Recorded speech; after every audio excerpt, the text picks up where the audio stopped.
What's up, guys? Thomas Mott here. Welcome into the Thomas Mott Show, an emergency Thomas Mott Show, because the Eagles have made another defensive tackle signing. Yes, back-to-back days. Philadelphia signed Linval Joseph yesterday, and now, according to multiple reports, they've signed Ndamukong Suh. I cannot believe this is actually happening. Philadelphia is all in. We've known that, but they're all in on fixing the run defense, which has been atrocious the past couple of weeks and desperately needed some help. What does Howie Roseman do? In typical Howie Roseman fashion this year, he literally saves the day. Howie Roseman's been fantastic at getting people in the exact positions Philadelphia has needed, and Suh makes the exact same situation.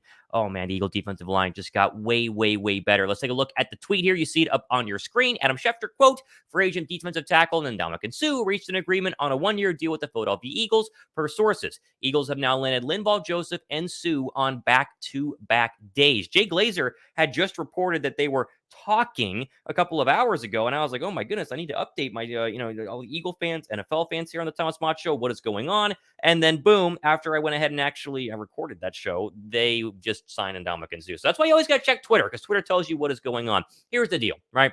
It's become abundantly clear the Eagles have one flaw. One flaw. There's no quarterback's great, running game is great, offensive line is great, wide receivers are great, tight ends, minus the Dallas Goedert injury, have been great, secondary is great, the linebacking core has been great. The one issue Philadelphia has this year has been their run-stopping front four. And currently, with Jordan Davis being out, Philadelphia has looked at the past 2 weeks against the Houston Texans and the Washington Commanders, and they said, we can't keep getting gashed. They're averaging 136 yards per game on the ground. Now, the only other team that's close to that is the Houston Texans, who are 1-7-1, right? So it shows you that bad football teams give up a bunch of yards on the ground. Now, Philadelphia had been better when Jordan Davis was in there. With Jordan Davis out, Howie Roseman looked at the current slate of defensive linemen on the depth chart and said, we have to do something. We have to make a change, and they have done just that. Here is your depth chart according to ESPN. You see it up on your screen right now. So here's how it's probably going to go, right? Graham and Sweat are still your two starters on the outside, although obviously running a rotation with Robert Quinn, even though he's been terrible, still gets rotated in there. Cox and Hargrave still most likely start, but now you have Linval Joseph rotating with Milton Williams and Ndamukong Suh, and they're going to have a much beefier package when they need to stop the run, whether it's a first down situation, a third down and one situation, or a goal-to-go situation. Essentially, Suh and Linval Joseph are going to rotate in at the Jordan Davis spot. Jordan Davis was not playing every single snap, but is starting to kind of move up in terms of snap count percentages the past couple of weeks pre-injury. Went from 22% to 31% and a little bit higher. So I think you're going to see essentially these two older defensive tackles, Suh and Joseph, who, yes, are old. They're both over 30. They played over 10 years in the National Football League each. You're going to give them a slightly less of a workload, but make sure you have two of them to rotate them in there. That way they are as fresh as possible. This is a big indictment on Fletcher Cox, by the way. I mean, we have to at least acknowledge the fact that Fletcher Cox is no longer the defensive tackle that he once was. And Philadelphia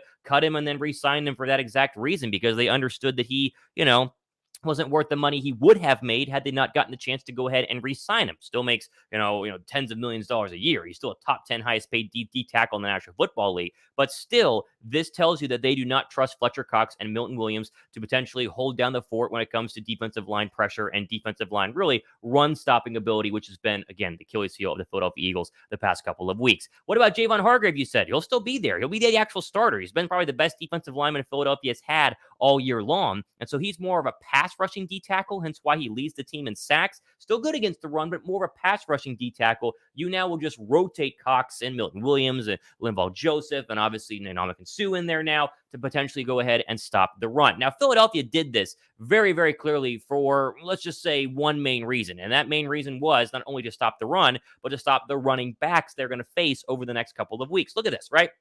This weekend, Jonathan Taylor. Taylor had like a $154 on the ground yesterday. Jeff Saturday's in there, offensive line guy. They're running the ball already a lot better. Then you play Aaron Jones. Aaron Jones, that's the reason why the Packers were able to beat the Dallas Cowboys and come from 14 behind in the fourth quarter. Then you have Derrick Henry. I don't have to tell you how good Derrick Henry is. You know, he's a beast. Then you have Saquon Barkley, who's having an incredible year despite the knee injury from a couple of years ago. Then you have Justin Fields and David Montgomery. Not as scary, but still a good running quarterback and a running back duo. Then you have Pollard and Zeke. Then you have Alvin Kamara. And then you have Saquon Barkley again.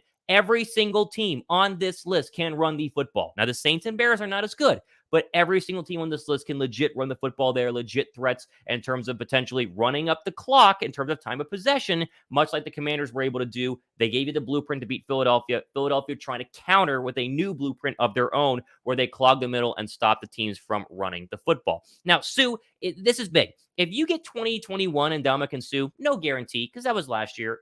Times change, people age, no idea how good he is, right?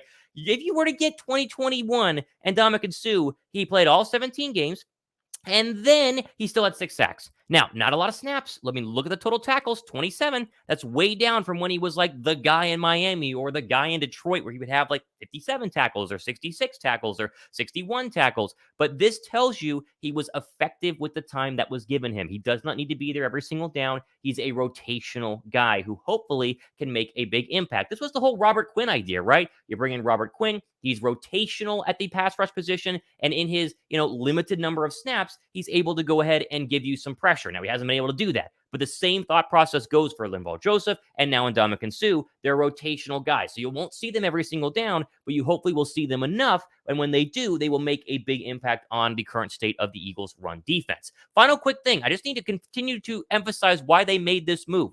And again, Howie Roseman now has done everything possible to put Philadelphia in a position to be successful. Nothing is left out there, right? He did everything this offseason. So there's no complaining at all at Howie Roseman, regardless of how this season goes ahead and ends, right? We have to all agree on that because we like to rip Howie Roseman. Everybody's done it in the past. This year, not possible. He did it, though, because of this. Look, every single team you possibly could face in the postseason has a good rushing attack. Giants, good rushing attack. Cowboys, good rushing attack. Vikings have Dalvin Cook. Green Bay, more of a running team than a passing team right now. Now, Tampa might be the exception. They've been historically bad. Figured it out in Munich against Seattle. White and Leonard Fournette combined for like $160. So they've been bad, but they could get better. Okay, with a little asterisk by Tampa Bay. Then Seattle, Kenneth Walker balling out, and San Francisco. Have you heard of Christian McCaffrey? When he's healthy, pretty darn good. And so every single team you could face in a playoff run or in a potential playoff game has a good rushing attack, and Philadelphia clearly needed to bolster that and fix their run defense in order to be continually competitive in the current landscape of the NFC. So overall, hats off to Howie Roseman. Congratulations. We don't know the money details here. I would be shocked if it's anything more than $1, $2, $3 million a year, veteran minimum. Suh gets a chance at a ring. Suh comes in and gives you a chance to potentially be just fine. And guess what? Even when Jordan Davis does come back, because I see your little comments happening, oh, Thomas, what about Jordan Davis? He'll come back. They'll slowly work him back from an ankle injury because he's like 800 pounds. You don't want 800 pounds just, sprinting all around the football field on a bad ankle. Slowly work him back. He'll be 100% by playoff time. And then you have like 4 good defensive tackles, and there's no chance of any of them getting tired because you can rotate them out, again, in an NFC Championship game or a Super Bowl or a divisional round game or whatever. So a fantastic move here by Howie Roseman. He's been doing this all offseason long. Hat is off to him. And obviously, if they want to go sign somebody else, I'll do a show on it, but I think this could probably be it. So fun stuff there. Man, that was good.